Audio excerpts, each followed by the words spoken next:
Okay जी, अशरफ इकबाल आपके सामने। We want to find the circumference of the earth. वो last picture देख लीजिएगा। This is the earth as I have already explain to you. This red is the earth. These are the sticks placed at different points. Note that the sticks are perpendicular to the surface of the earth. इनके फासले एक जैसे होने चाहिए, लेकिन ना भी हों तो हम कुछ ना कुछ कर सकते हैं। ये this is another stick placed perpendicular to the earth vertically. This is another stick placed vertically. This is another stick placed vertical. This is another stick placed vertical. अब सूरज की शुआएं जो हैं वो पैरेलल आ रही हैं। अब ये क्यों पैरेलल आ रही हैं, ये भी एक मसला आपके समझने में हो सकता है। लेकिन ये पैरेलल आ रही हैं।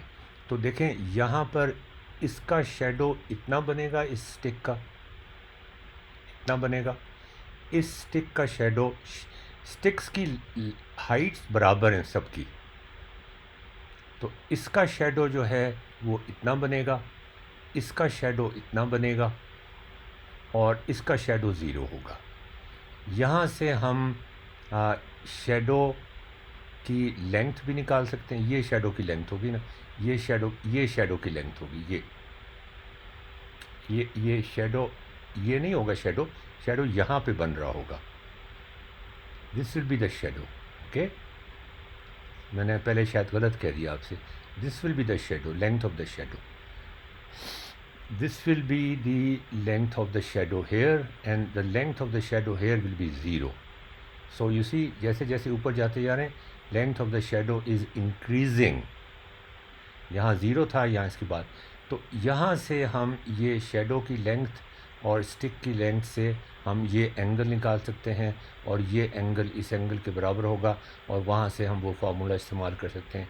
यहाँ से हम अगेन ये डिस्टेंस हमें पता है, you assuming this is a right angle triangle, shadow की लेंथ निकाल सकते हैं और साइज़ ऑफ दी स्टिक निकाल सकते हैं।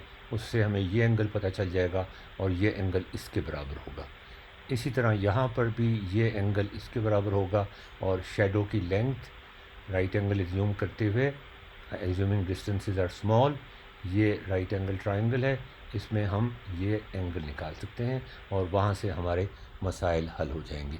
सवाल पैदा ये होता है कि अगर हम ये ज़मीन के दूसरी साइड पर हम रख दें इसको, ये देखें ज़रा, ये दूसरी साइड पर रख दें, ज़मीन तो इधर से ही आ रही है, नहीं आया अभी?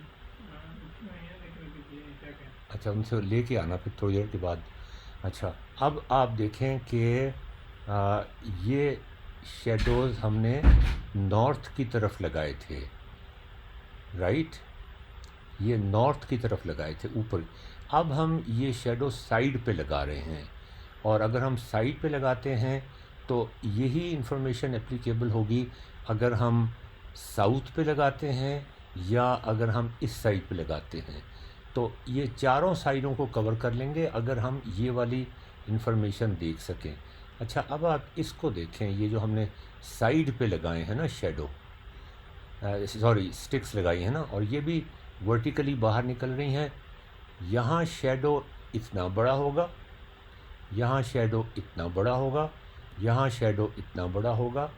ये शेडोज़ बिल्कुल उसी तरह ही हैं जैसे यहाँ पर हैं। देखें आपने, ये शेडो इतना बड़ा होगा, तो इससे तो ये लगता है कि हम ये स्टिक्स को हम नॉर्थ की तरफ लगाएं या हम ईस्ट की तरफ लगाएं या वेस्ट की तरफ लगाएं, इससे कोई फ़र्क नहीं पड़ता।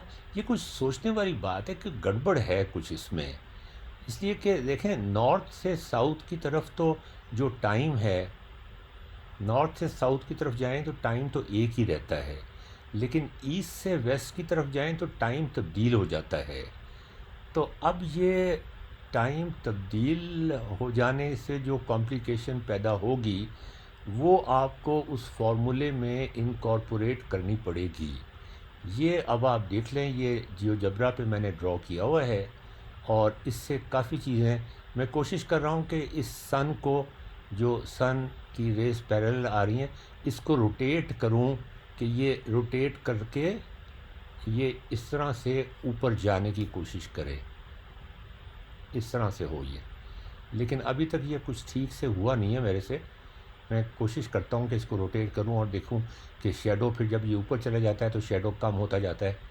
तो वो अभी मेरे से बना नहीं है, वो मैं बनाने की कोशिश करूँगा। आप मेरी मदद कर देना ज़रा, आप भी तो कुछ करें ना। ओके, खुदा हाफिज़। अशरफ इकबाल।